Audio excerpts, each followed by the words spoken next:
Okay, let's jump right into this explainer. We're going to break down the complete timeline, the tricky political complexities, and the geography that all led to the tragedy of Karbala. You know, the events that unfolded over 14 centuries ago aren't just a story about a battle. It's really this profound historical narrative of political tension, shifting allegiances, and honestly, the ultimate clash between absolute power and unyielding principle. So, using the accounts from our source material, we're going to visually unpack exactly how this monumental event came to be.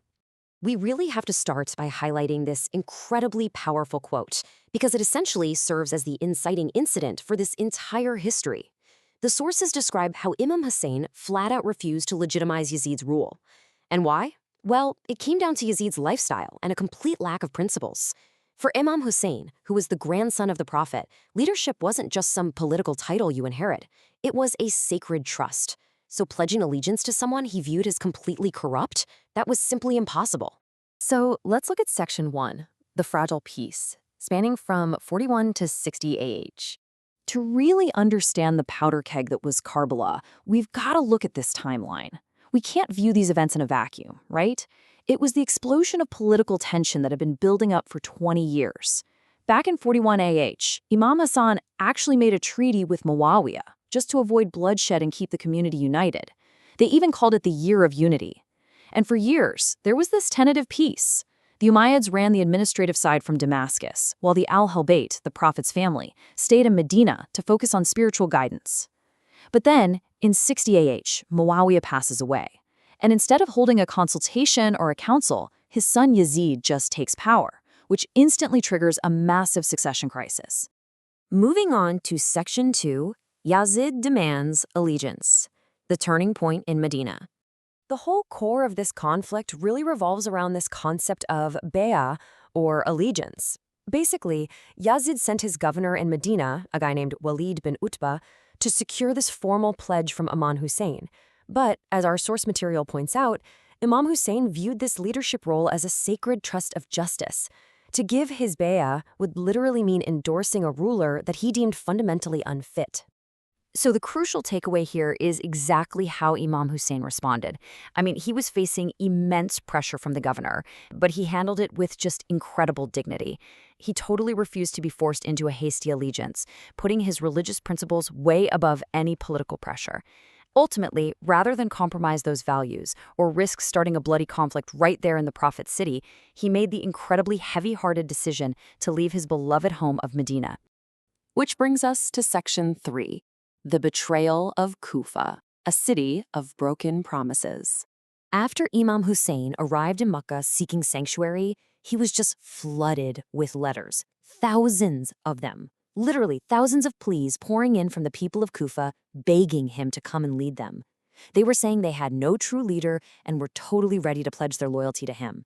Now, Imam Hussain didn't just rush over blindly. He was smart about it. He sent his highly trusted cousin, Muslim bin Aqil, to go verify if they were actually sincere and just kind of assess the political climate. And initially, things in Kufa looked amazing for Muslim bin Aqil, but Yazid caught wind of it and dispatched this new, notoriously ruthless governor named Ubaydullah ibn Ziyad. The sources illustrate Ibn Ziyad's brutal efficiency perfectly. I mean, look at this playbook. He arrives at night in disguise to trick the locals, immediately sets up a massive spy network to figure out where Muslim bin Aqil is hiding, aggressively arrests the local leader protecting him, and then uses tribal leaders to incite mass panic by spreading rumors of a huge, terrifying Syrian army on its way. Now, the contrast we see here is just incredibly tragic. Think about it. In the morning, you've got thousands of people swarming the streets to pledge their support. But by the time Maghrib, the evening prayers, rolled around, Ibn Ziyad's psychological warfare had worked flawlessly. The source notes that when Muslim bin Aqil looked behind him after prayer, he was completely, utterly alone in the streets of Kufa. Betrayed and totally isolated, Muslim bin Aqil was eventually cornered. Historical accounts describe him fighting so valiantly against literally hundreds of soldiers that were sent to grab him, but just overwhelmed by sheer numbers and injuries, he was captured and martyred. This is really the first major tragedy of our narrative. And the heartbreaking part? Even with his dying breaths, his only concern was trying to get a warning out to Imam Hussain, telling him not to come. Let's move to Section 4, diverted to Karbala. The journey halts. Completely unaware of this massive betrayal, Imam Hussain converts his pilgrimage to avoid any violence in Mecca and heads out. So here's where the dramatic irony really kicks in for us reading this. We know Kufa has fallen. Is the caravan walking straight into a trap? Well, at a way station called Zubala, the devastating news finally hits them. Muslim bin Aqil is dead, and Kufa broke their promise. Imam Hussain actually gives his companions the choice to leave right then and there. Yet his loyal family and friends choose to press on anyway, fully knowing the danger ahead. Let's trace their steps for a second. They leave Makkah on the 8th of Dhul Hijjah, but they never actually make it to Kufa. Out on the road, they get intercepted by an enemy commander named Hur ibn Yazid, who has 1,000 soldiers with him. Hur forces the caravan completely off the main road, diverting them into this barren, desolate plain. And on the 2nd of Muharram, 61 AH, they're forced to stop completely.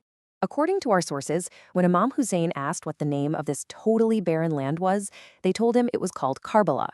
Hearing that, he broke the name down into its roots, Karb meaning grief and Bala meaning trial or affliction. And he recited this really profound prayer, "O Allah, I seek refuge in you from grief and trial." Right then and there, he ordered the tents to be pitched on the burning sand. And finally, Section 5, the day of Ashura, the 10th of Muharram, 61 AH. The conditions building up to this day were just agonizing. Umar ibn Saad showed up with over 4,000 well-armed troops and completely surrounded Imam Hussein's tiny camp.